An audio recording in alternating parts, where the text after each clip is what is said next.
Hey there, welcome to Pop Culture Cupid. I'm Alison, love coach, here to help you single people find your way back to love. And I'm Michal, I'm a single life coach. I help singles embrace themselves and their singleness, as well as develop a healthy self-relationship. In this podcast, we will look at how pop culture impacts romance, dating, and your love life. And each week we'll shoot another arrow through another pop culture delusion. I thought we weren't going to do the whole cheesy thing. And then burst into smithereens. Oh my god, dude, that's so cringe! Sorry, it's in the intro now. If you make it through the chaos and you enjoy what you hear, please leave a comment, like, subscribe, and go to all the social media. At Pop Culture Cupid on TikTok, Instagram, and YouTube. Enjoy! Okay, Already got in it. progress. Yay. Marty! Welcome, Marty. Yeah! Well, she should say welcome to us because she invited us to Zoom. Oh yes, we've gone back to weird, terrible technical difficulties.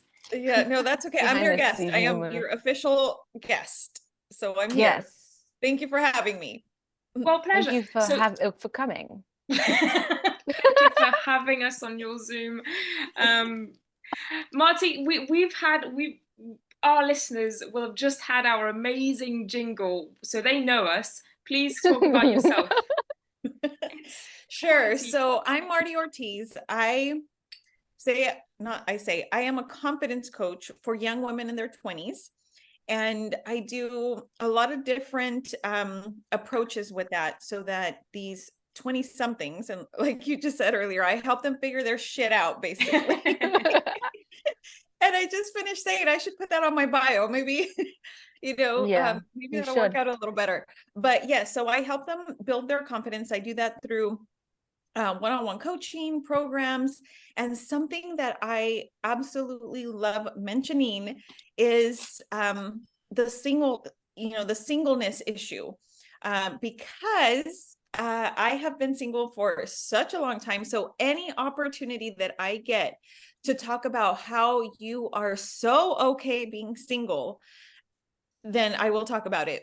So good. I know that's what you girls do. And I love listening to some of the, concepts that you talk about, the shows that you go into and talk about all this singleness that we have to deal with. So yeah, so that's what I do. That's amazing.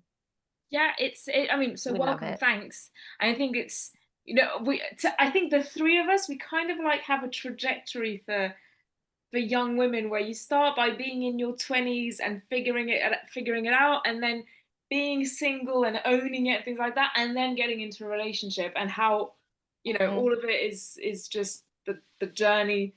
And there's nothing about, the end game where your life has to look like a certain way, just because that's just so completely wrong.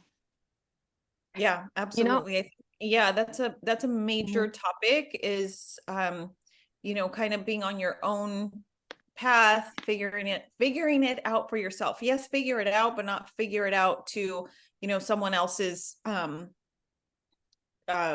like image of what that's supposed to look like. Like, do it for yourself, do it on your own, and don't be in a rush, because I feel like so many of these 20 somethings, they're comparing all the time. They're comparing to someone who's older. They're comparing to other 20 somethings who might not be the norm. And so there's all this pressure. And so the coaching really focuses in on, let's focus on you. Let's focus on what you're doing. Let's focus on what you want to do with your own life. And let's forget about, all those external factors, even though it's really hard. So that's where I come in and I guide them. And, they start building those new mindsets to get us to think, yes, I can do this. No, I don't have to do it that way. Yes, I'm on my own path, and pick up from there. Yeah.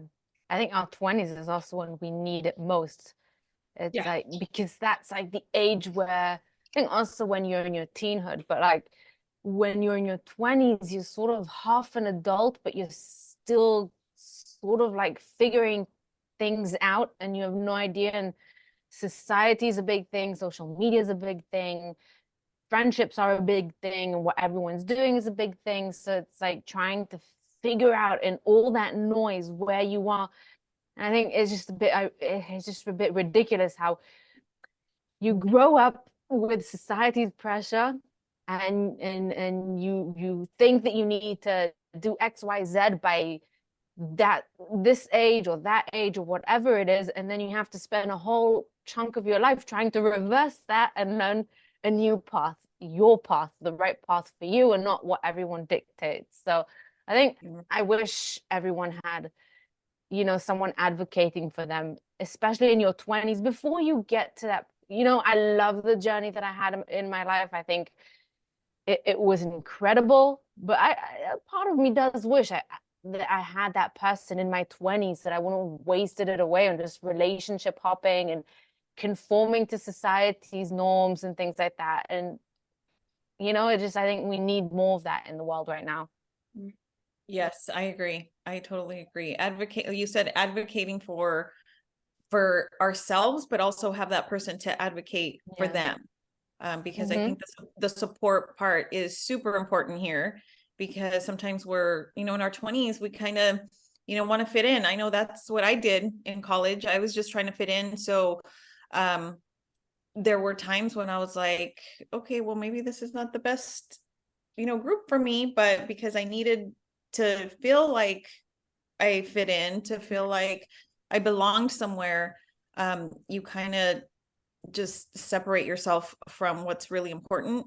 And so having that person to support you and advocate for you and guide you, I think, is major in your 20s as you're making that transition into adulting that they love saying, right? They're adulting all of a sudden. It's like, what the hell do I do?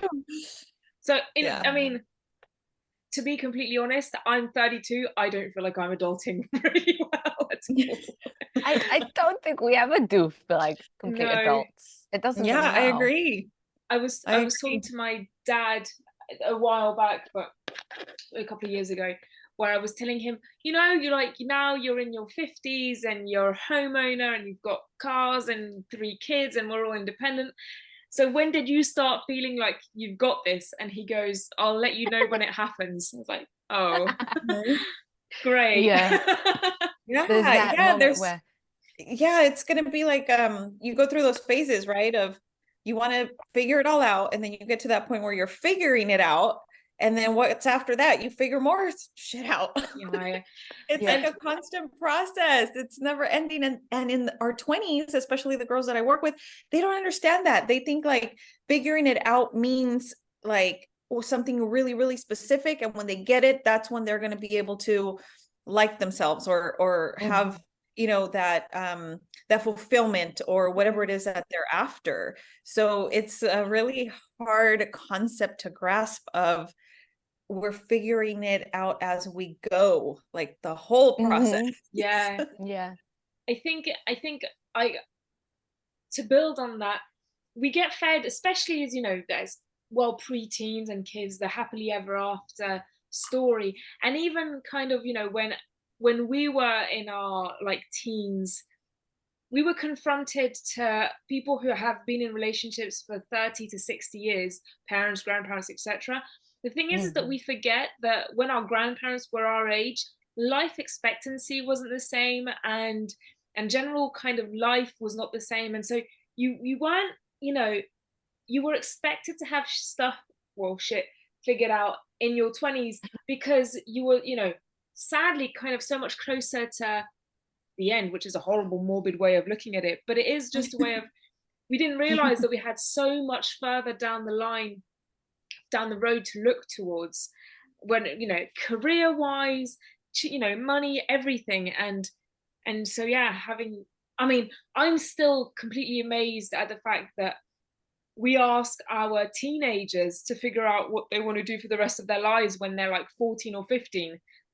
It's just that the world just doesn't look like that anymore. And so sure, when you're in your 20s, you can hardly have everything figured out. And one of you said earlier about relationships and things like that, and we were talking about it with JT a couple of days ago, where I don't even though I'm so happy in my relationship now, I don't wish that he was my only one, because if he were, I wouldn't be able to know how good I have it. Do you know, I don't have that comparison of just, wow, I have it so good with him, and only because I've had my past relationships. And it's just a way of saying, you know, you're gonna have your bumps in the road, and don't wish them away. Like, they are, you know, they're gonna make those highs so much higher. Yeah, JT is Justin Timberlake, by the way. It's not. No, it's not Justin. No, it's a very French name. My boyfriend's name is Jean Thomas, and so I call him JT. Oh, Fun. Okay, that makes it easy. Yeah, Justin Timberlake. yeah. Well, so Marty, so you've got 20-year-olds. Is it women and men, or just like women, young women that need to kind of figure it out? And how do they come to you, and what type of problems do you kind of help them navigate? Right. Yeah, so it's it's only women. It's only women making that transition into, you know, a confident, empowered woman. And usually they come to me because they'll say their confidence is lacking, or, you know, I've been in a relationship. Relationships are really popular. They're talking about, you know, being in a relationship where they don't feel either equal, or they feel like they don't know how to tell their partner that they don't want to be with them anymore, but they're afraid of being alone. That's like a common issue. But I think just in general, it's someone who doesn't feel confident within themselves and feels like they need to really like themselves and accept themselves to be able to go out there and do something that they really want to do. Because a lot of the times they're telling me, you know, I don't think that I can do that, but I'm really unhappy at my job, or I'm really unhappy in my relationship, or, you know, I just don't make the money that I need to make to move out of my parents' house, or, you know, that's really common too. So lots of different issues. Obviously, it's like a huge array of issues that I'm dealing with, but it all boils down to their confidence. Like, what do you want that confidence for? It's either to quit their job and know that they can get something better, quit the relationship that is not good for them, where they're being treated poorly, having the confidence to say, hey, dad, mom, I don't want to study that specific major. I want to do something for myself outside of like the traditional schooling that their parents probably want them to get. So it all boils down to confidence. Like, what do you want that confidence for? And then we start their process of, okay, let's work on this. Like, let's see what we can do with what you have right now. Not what hasn't worked for you in the past. Let's work right now with what you have, where you stand, and let's move forward. So then, of course, I have an individual plan for them, the individual coaching that I do with them, or there's also a group coaching program that I have. And that's where the girls just get together and they figure out that there's other people in this world feeling like they do, which could be, you know, lonely in their journey. They can feel lost. They can feel like they don't have their shit figured out. So that gives them, you know, some confidence to be like, okay, I'm being supported, I'm being encouraged, and I can do this. And that's how we start getting them to move forward. And then there's always the aspect of, if they're alone, they're constantly doubting themselves. Like, oh, I feel like I have to have a partner to, you know, feel worthy or good enough. And that's really common because sometimes they'll have like body image, you know, a bad body image, because of weight, because of, you know, their hair, whatever. There's so many things that make up that image of themselves. And so that's what we work through. We work through a lot of that. But the self-love piece that I teach in my programs is huge, because I always say that is like one of the key elements to building that confidence in yourself, is that inner work that you have to do for that self-love that we have to have for ourselves in order to move towards something that we really want for ourselves, and knowing that we deserve it, that, you know, it's something that we're worthy of. And at 20, a lot of the times we don't feel that way. So I think most people, that's a big piece. Yeah. I know people in their 50s and 60s who don't feel that way. I think it's something, it's like a sort of, I think it just wasn't something that, it's not something that you're taught. It's not something that's very common to tell your child, you know, you should love yourself. And it's not, I don't think it's something that you really see in the day-to-day life as much as you do anything else. Like I was posting about this the other day, that like, when was the last time you told yourself that you loved yourself? And it doesn't mean you have to go and you have to say, I love you, and whatever it is. But like, even just showing yourself like small acts of kindness, like you're so busy and helping everyone else but yourself, or being there for everyone else but yourself. And you're sort of like forgetting the most basics of relationships, which is supposed to be with you, and telling and really expressing to yourself. I mean, I know it can seem weird and awkward, but it's like, it's weird and awkward that it is weird and awkward, in my opinion. But I think we need to, I kind of feel like self-love is it's not only the base for every other love that you have in your life. I think it's a showcase for other people and how to love you properly. But I also think it sort of dictates, in a way, your self-worth and your confidence. Because if you don't love yourself, you're not going to really be confident. It's not going to come from inside you. You might put on a show, you might pretend to be confident. It might come from the clothes that you wear, the money that you have, or anything else. But when you really truly love yourself, you know your worth, you know that you deserve better, and you also don't settle for any less, you know. And I had this conversation with someone the other day, that when you really are confident, when you really are in a very good high place, you attract the two kind of people. You'll attract people that vibrate in the same frequency as you, like those people that you want to attract, but you'll also attract these leeches, like people who want to leech off of you, but you have the confidence to say no. Whereas, you know, you're like, I don't want that person in my life. I want this person who's like good for me. If any of that made sense. Yeah. No, yeah. Completely. No, go ahead, Alison. Well, I mean, it completely makes sense. And what I would add is just, it's, you know, something like confidence, and it does start, I mean, in your 20s is kind of like that time where, when you fly away from the nest. But, you know, as you said, Michelle, I would, you know, it has to start even earlier, and it should be something that your parents teach you.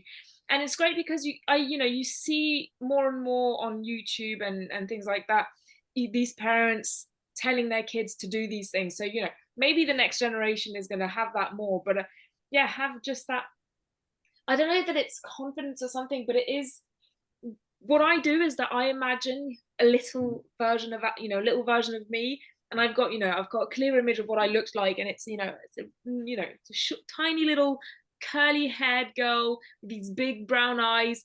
And I'm just like, how I can't possibly speak to her horribly.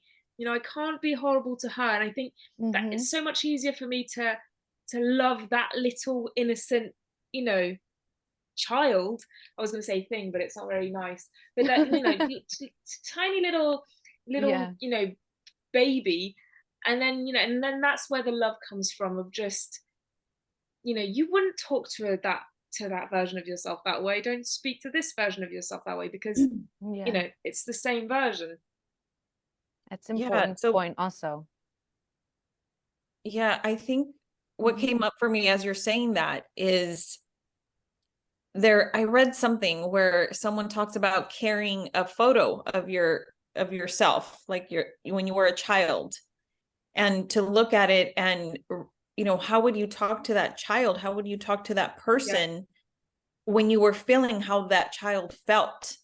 And so what that just brought up for me is, you know, me being or having no confidence growing up and not having the encouragement and not having that, just that talk from my parents of, you can love yourself, you should love yourself.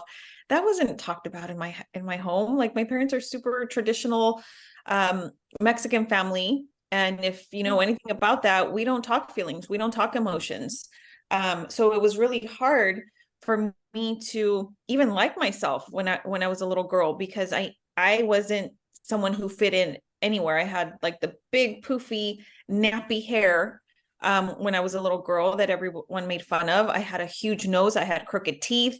I, lived on the poor side of town. Never had money to do the things that I needed to at school. So it was really hard for me to grasp that concept. And so talking about this picture that we should carry around, like, how would I want to talk to that poor little girl that felt awful, that felt like she didn't fit in, like felt like she wasn't loved, or had any kind of worth in this world? Like, how would you talk to that little girl now? And I think that this whole self-love concept right now is so mainstream, right? Like Allison said, YouTube, Instagram, it's all over. I promote that like it's what I live off of, because I needed that. And once you have it, things change in your life, right? You talk better about yourself mostly. You have a different perspective on life because you actually want to do things that are going to be for your benefit, that are going to make you feel good. It's for me, that self-love, obviously. But yeah, talking to yourself with that kind, compassionate dialogue is so important. And we're so used to being mean to ourselves and beating ourselves up because of, why do I have this big nose? Why do I have this curly hair that nobody likes? Why am I being treated different?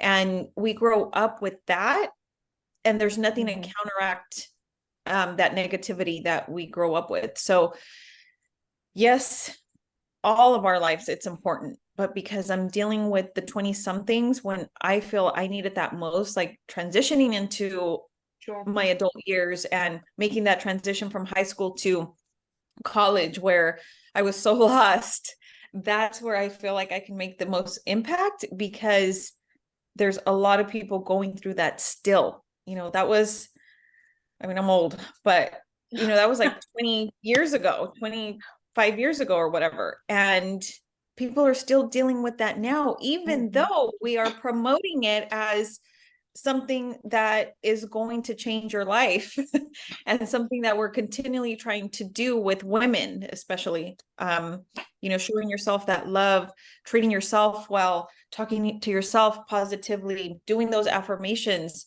Yes, they're freaking weird at first, but it's because you've never done it. No one's ever done it for you. So yes, it's weird, and keep doing it until it feels right. It's like that concept of riding a bike. You've never done it. So what? You're never going to try? You have to do it until it feels right. And then you keep going and you keep doing those affirmations and that positive talk. And that's what gets you to a point where, and I'm not saying just affirmations, right? There's a lot more work that goes into it, but the way that we speak to ourselves is going to be one of the most important things that is going to help you on that, in that process of appreciating yourself and accepting who you are. Yeah. And not being so quick to, like, sometimes I catch myself, like, we subconsciously just insult ourselves. As like we do something, like I'm like, oh, you're such an idiot. Like, and without even realizing, I say it to myself just like that. And so I try to make a point to myself, which is fine, it's okay also to be mad at ourselves every so often. Like, we get mad at a sibling, at a friend, at a parent, whatever. It's fine to also be angry with yourself. We're human. We are annoying at times, and that's okay. And it's okay to sometimes feel stupid and silly and whatever it is. But also, we also need to know how to focus on what we love and what we do. And like I found myself trying to put more effort of, like, when I do something good, I'm like looking at myself like, you're such a brilliant human being. Where have you been hiding all this talent, this old talent? Who would have thought, like, you also have to, like, the same way you compliment your friends and your family and show them love and appreciation, you need to show that for yourself as well. Not only because you need to help yourself feel better and love yourself more, but also because, you know, it's easier to receive it from other people as well afterwards. Because if you don't love yourself, you don't give yourself compliments, when anyone else is going to love you or give you compliments, it's going to be harder for you to actually believe it and accept that love. And you're probably more prone to ruining any other love that comes your way if you don't even know how to love yourself, you know? Right. And, you know, I was like, the other day, I'm writing an ebook about building a self relationship, but and I was writing this intro about my childhood, and it's just bringing me back to this time where I was also such a huge, like, I'm also still an introvert, but I've been a misfit my whole life. I'm a weirdo, and I've never been that person who's easily fitting in. And, you know, as a child, I just, it would eat me up from inside, and I wouldn't be able, like, I couldn't understand, like, why. And I have two sisters, God bless them, they're the most popular human beings that you can possibly ever imagine, and they're incredible, and you're like, you see that and you're like, but okay, so what's wrong with me? Why am I so not like that? And it took me a lot of time to, especially since a lot of our worth and a lot of our self-love is based on society and friendships. That's where we get, you know, a lot of that's where a lot of our personality and our feelings are shaped, within our friends group. And if you're not popular, then it sort of becomes a part of you, and you wonder what's wrong with you. And it's taken me a long time and a lot of hard work to realize that just, this is the person that I am. I'm not that person who's going to be surrounded by a bunch of people. And at the time I saw it as a curse, today I see it as a blessing. I think it's like, it's wonderful. I love it. And the friends that I do have in my life are very good friends of high value and quality. And it just you know, Marty, you posted something the other day and I saved it. Something about, like, how you're not coaching them to look at what's wrong with you, or what you haven't done in your life, or something like that, right? And how you need to focus on what you do have and what you can do, and look forward to, from where you are now to where you want to get, and just focus on that, you know, because yes, we all have things that we don't like about ourselves, because my sisters may be the most popular girls in class, but they may have other things that bother them that they wish they had, and it's just part of life. And being human. It's just part of life. Absolutely. Yeah. And I would add to that I have the same vision of myself as you do, Michelle. Just, I have two brothers, and they are younger brothers as well, so it's even tougher for me to see that my younger siblings were extremely popular and things like that. And then just kind of life happened, and I have this vision of myself just misfit and things like that, and then a different vision of just, at some point, you know, the 20-year-old unsuccessful kind of chaotic mess, blah blah blah. And one day I overhear, or I don't know how I come across this, but both of my younger brothers put me on this pedestal of success and confidence and bravery and things like that. And the way that they describe me, I was just like, who are you? Who are they talking about? And my youngest brother was like, this, what do you mean? Like, this, you are such a like a big role model and something very, like, something to look up to, and you put the standards so high. And I was like, that, you're crazy. Anyway, all this to say that the perception you have of yourself is probably not the right one. Like, it's probably not the one that other people have. Yeah. I will add an asterisk though, and add that you're the eldest. You're the eldest sister. Yeah. So there's no one above you. No. So yeah, so God. that's, I think that's also part of it. I think it's like the older sister, the older sibling is always like the one, because I also had my well, I have an older brother, but my older sister has always been like the idol. So I don't know, maybe that's part of it. But yeah, you deserve it. Probably. You're awesome. Yes, I mean, I would put you on a pedestal too.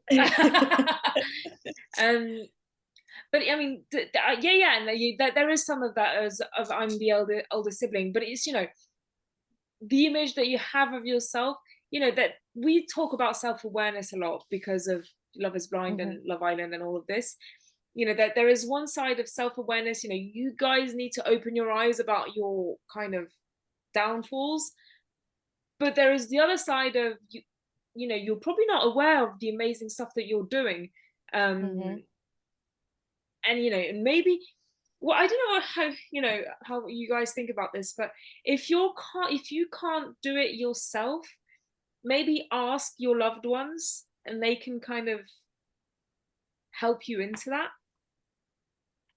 Yeah, I think in general it's important to get, you know, constructive criticism. Yeah, go on.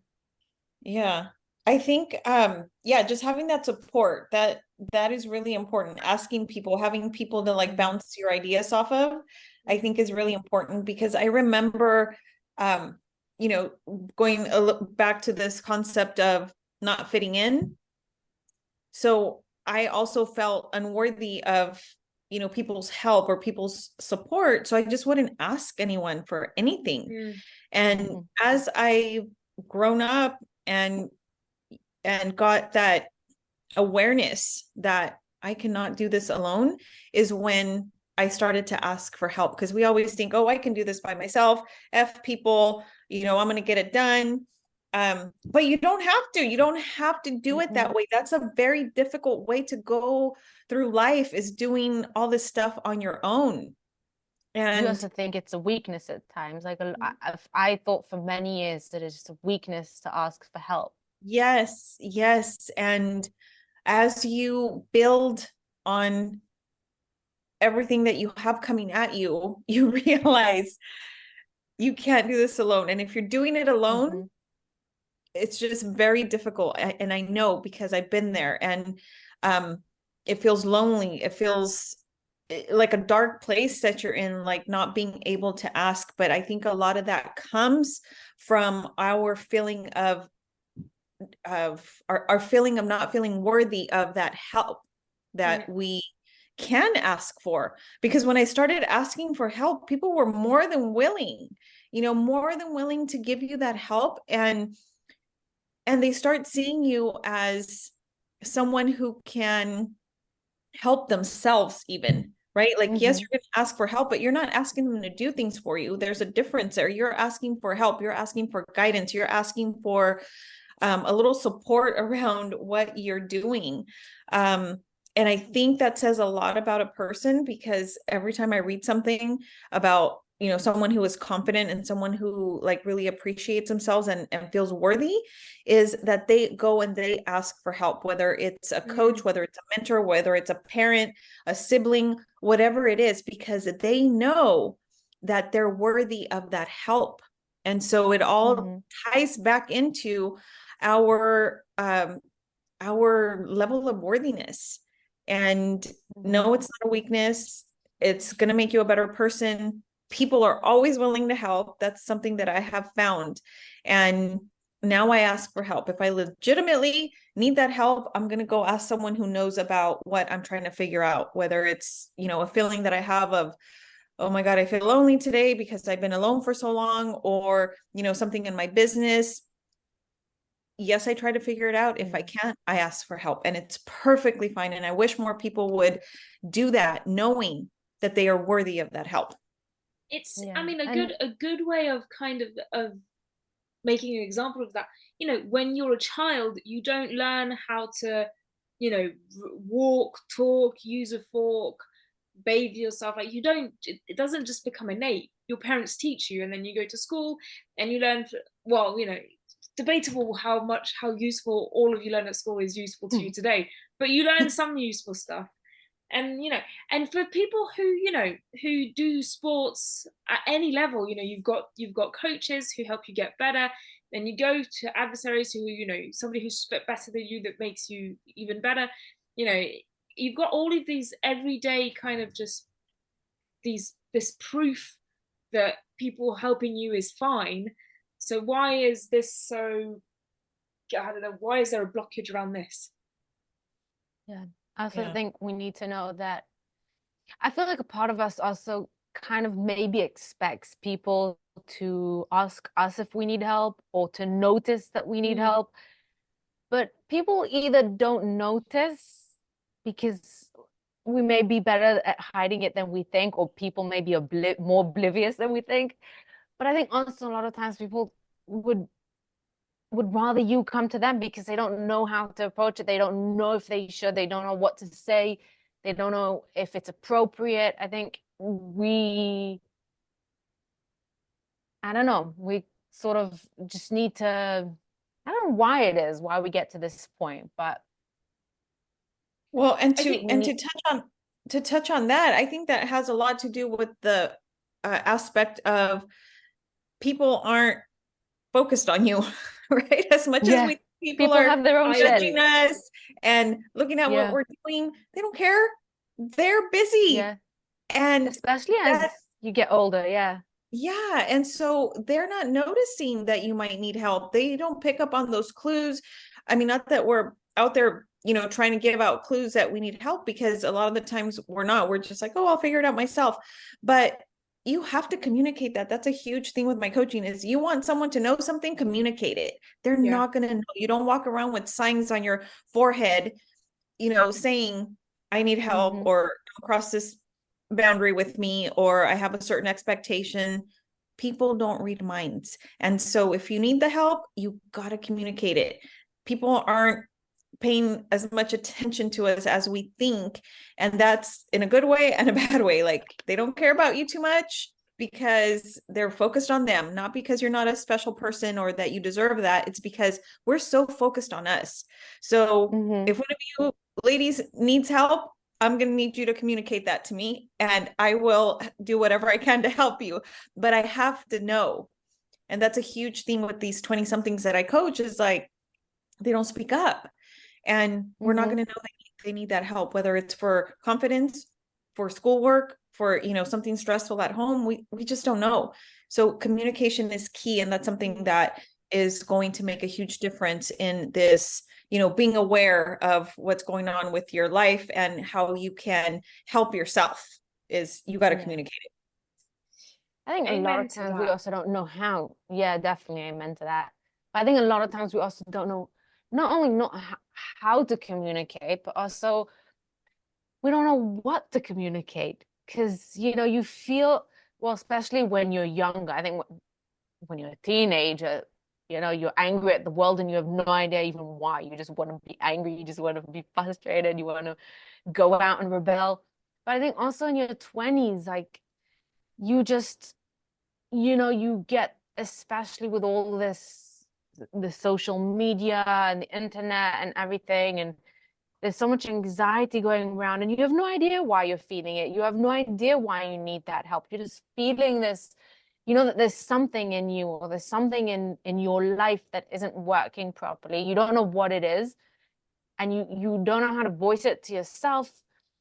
So like, why would anyone else understand you? You don't realize that sometimes like when ties back to what we were saying before, like sometimes we need to say it out loud to someone else, because it either also helps us minimize it once you say it out loud, but also it helps us, someone else may hear it and help us figure out together with them, or they may see something that we can't see because we're too close to it.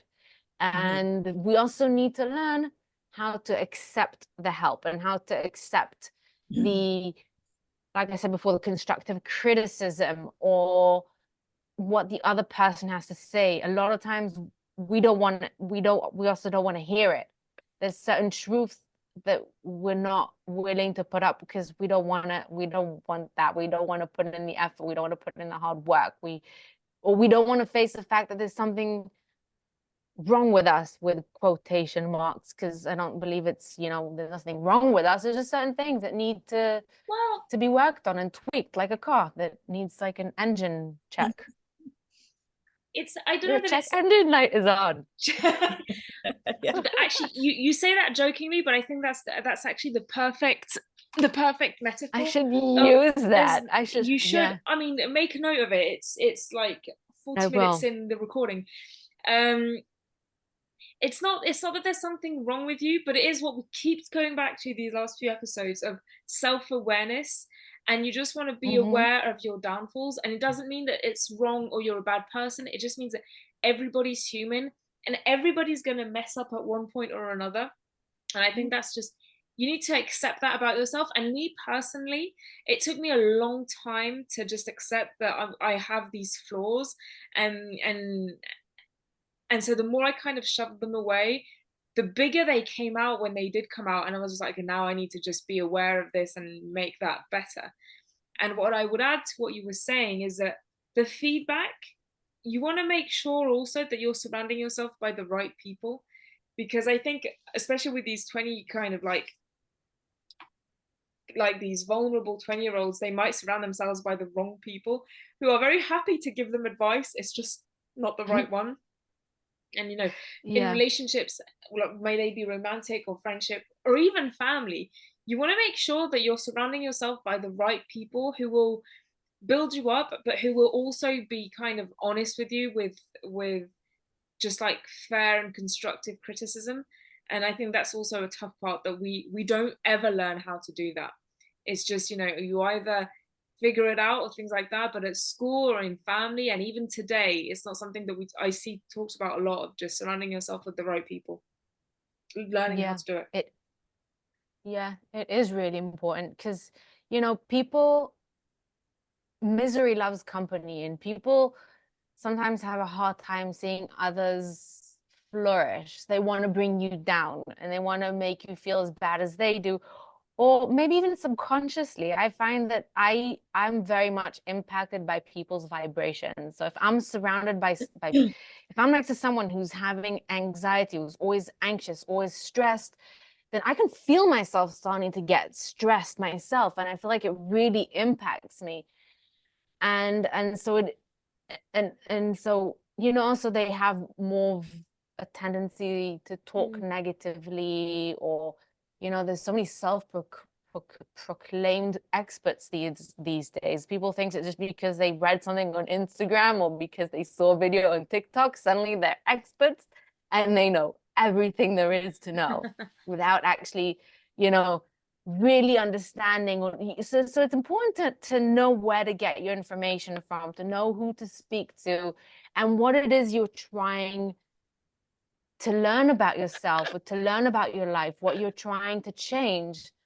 And that way, you know who to turn to. You know, there's certain things that you just need to like let out and vent and talk to a friend, and there's certain things that you need someone who can, you know, sometimes also with friends, they're like a bit too close for comfort, or they feel bad saying something that might hurt your feeling. Whereas if you go for a coaching session with Marty, let's say, she's gonna be able to, in a very professional and compassionate way, tell you, look, this is your blind spot. This is what you're missing. This is where you need to focus on, which is something that A, a friend might not be able to even see because they're not an expert, and B, they might be too nice to say it to your face. So yeah, I think getting those different perspectives is like key with that, especially with the coaching, right? I mean, even like athletes and sports coaches, you're not going to see that you're, you know, dribbling the ball wrong until someone points it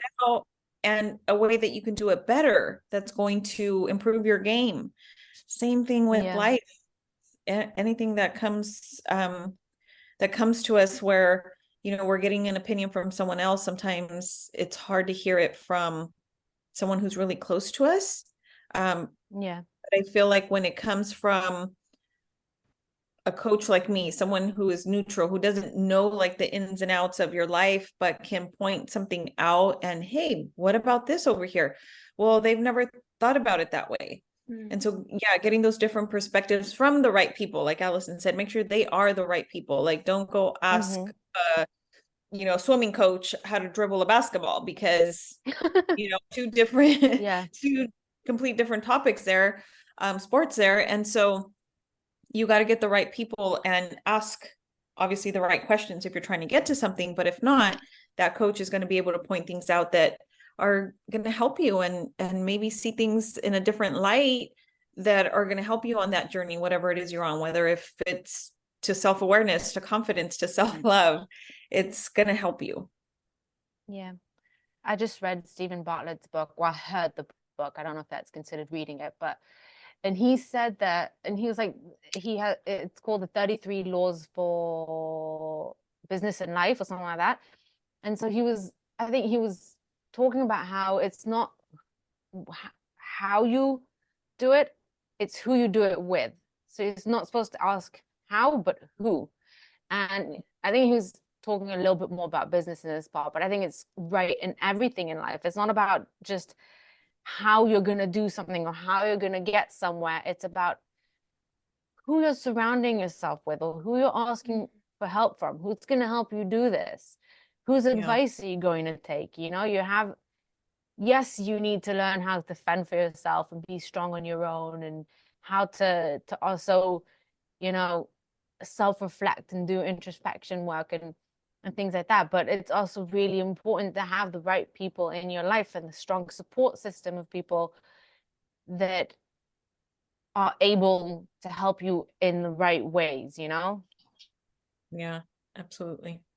And I think what would help, I haven't consumed the book, reading or listening to it, but I listen to his podcast now, thanks to you, Michelle. And something else that something else that is, surrounding yourself by the right people and having a clear vision of what you want your life to look like is key. Because I think the problem with so I deal with people who want to get into a healthy relationship, and they don't have a clear vision of what a healthy relationship looks like. They are just fleeing singlehood, and I'm just like, no, that's wrong, because then you will get into a relationship with just anyone, and you want to, what does so for me being in a relationship look like? But it can be, what does your life look like in 10 years? And and if 10 years from now your life does not have a romantic partner in it, because you want to concentrate on traveling, on career, on whatever, then that's fine. But if it does have that, and you need to just figure out, what does that mean? What does he or she have? What does he or she bring to you? And then who to look for and who to date, or who to avoid, and things like that. And then why you're single, because you're holding out for not the perfect person, because I've got the perfect person. Sorry, guys. I'm sorry. But it's just, you know what you're kind of, you're not right for me. You need to leave. And, I'm going to wait for the one that's right for me. Clearly, authentically. I think most people have no idea what a relationship is supposed to be like. I think we grew up with the notion that it's supposed to be this happy fairy tale fireworks love. And I talk about this a lot, and I'll keep talking about it as much as I can, because it irks me to no end and I've been hearing this all over Love is Blind, where people go, I'm looking for that spark, I'm looking for someone to sweep me off my feet, I'm looking for someone who's going to blow my mind. And you see all these, especially in America, how the Hollywood love and the fairy tale, and I'm like, no, now that I'm in the correct relationship for me, now that I'm in a healthy relationship, I realize how twisted that notion is. And this goes both ways, because up till not long ago, I followed someone, I'm not going to name her, but I followed someone on Instagram who's a huge advocate for singles, and I think it's important, it's amazing. But I feel like there's certain times where she goes too much in that direction, where, don't let anyone tell you there's nothing wrong with you, and don't let anyone say that you need to make compromises and whatever it is. I'm like, no, that's also really dangerous, because then people are looking exactly for that. They're looking for the perfect. They're looking for something that's unattainable, and they're looking for something. They're going, I don't want to settle, which is true. You shouldn't settle, but you should also understand that there's compromises that need to be made.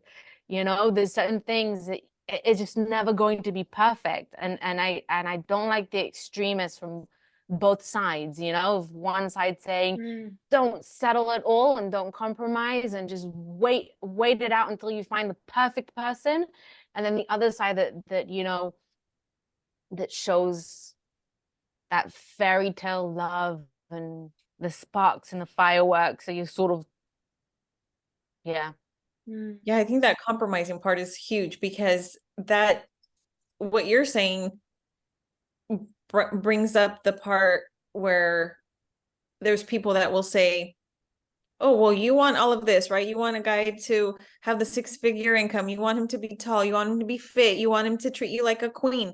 What are you bringing to the table? What are you offering that man, that dream man? Don't you think that dream man is going to want a dream woman? Are you that dream woman? Yeah. And if you're not, then change some stuff, because you're not going to get that guy with your attitude or with your, bad, unrealistic image of what that relationship is supposed to look like. So that is really, really important. I love that you said that, because we got to compromise. We got to change ourselves too. Like, if I had stayed that bitter, single, dumped girl, sad ass girl that I was when I was originally single, that would be, I would still be pathetic. And who wants a pathetic girl? Nobody wants a pathetic, desperate girl. So I needed to change that to not only, first and foremost, to make myself feel good about me, but I also want to attract that right person. I don't want to stay bitter. I don't want to stay, thinking that it's all about me and there's never going to be a compromise. That's not a good way to think about relationships, that, oh, well, I am how I am and take it or leave it. I think that's a really, really bad way to go into a relationship, or expect that you're going to find someone, that's going to be worth it, or that's going to put up with you. Right.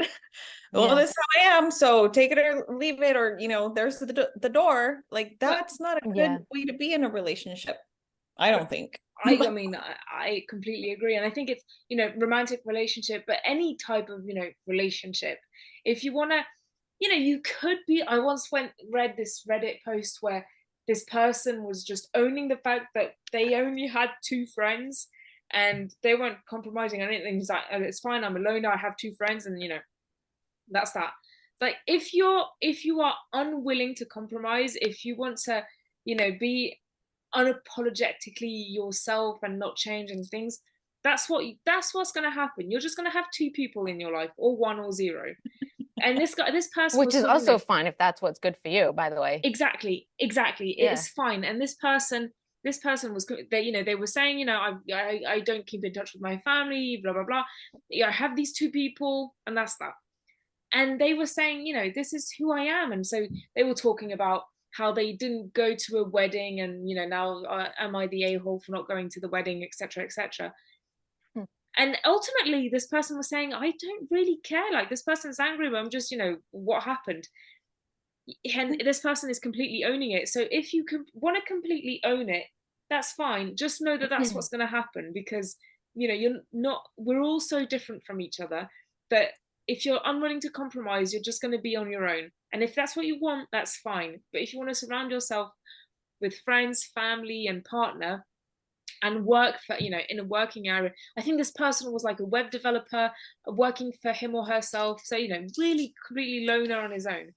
But if you want to, have a career and be surrounded by people, you need to compromise.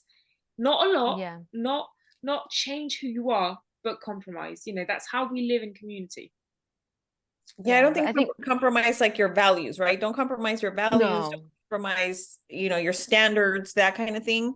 Like that, I'm not willing to drop down on my standard or, you know, what I expect from a relationship. But what you're saying is, yeah, if you're going to stick to that, then expect that you're only going to be surrounded by 2 people in your whole life, and that's going to be it. Yeah, that's a good point. But I think the problem is that most people aren't okay with it. They don't want to compromise, and they don't want to take responsibility or accountability. They don't want to take action, but they're like surprised that, you know, that nothing's working for them. And it's okay to say, look, I am the common denominator. I am going out with all the wrong people, or I am making the wrong choices, or even if someone else is to blame. Like I always say this, and I hate it. I just hate it when people just don't stop blaming the world for all their problems and all their issues. And yes, other people may be to blame. Your childhood may be to blame, the way you were raised, the people you were surrounded with, whatever. But like, what is that going to help anything? You can't, you know, at some point you need to take accountability, and you need to start taking action in your own life and just do something about it. And it's okay to say, you know, there's A, B, C, D, E in me that I need to work on, and that's fine.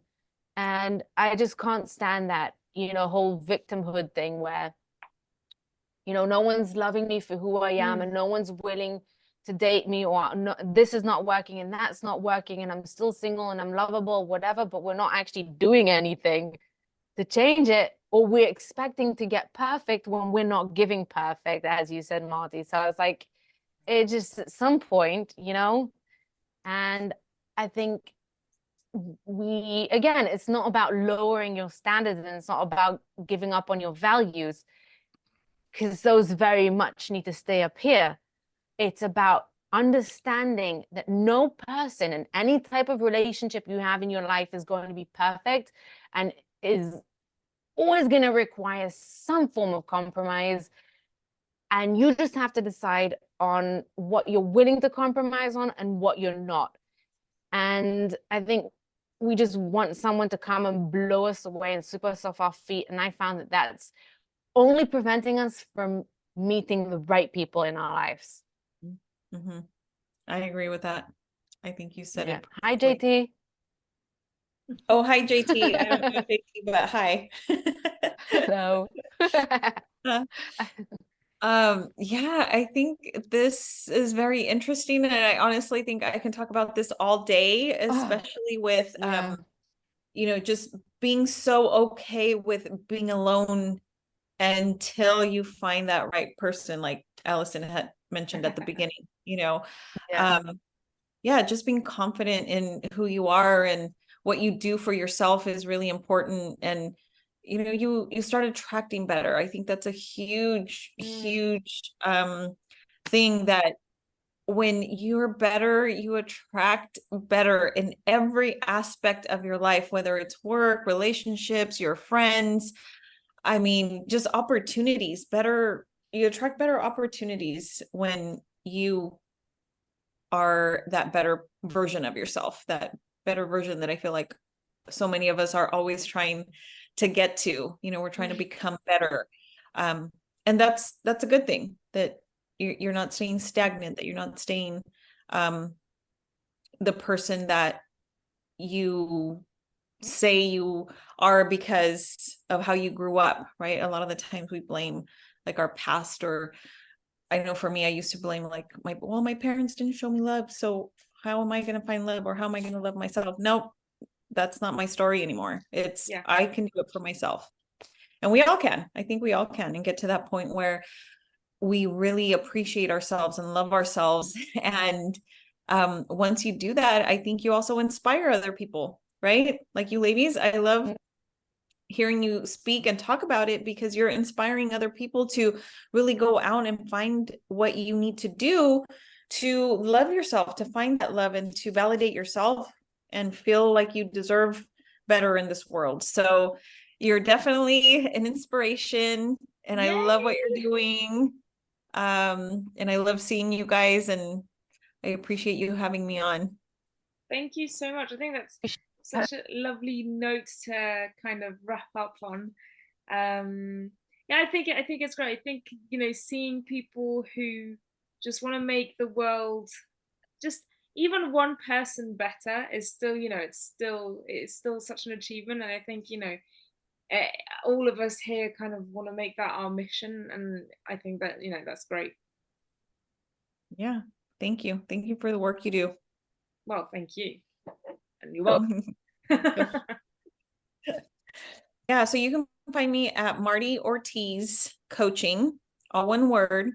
And if you want to DM me any questions after, you know, having watched this or having heard anything, please do. I'm open to answering questions. My programs are listed in my link in that profile at Marty Ortiz Coaching. And then there's my website, visiontrack.com. And you can always go on there too and check out some of the blogs that I've written.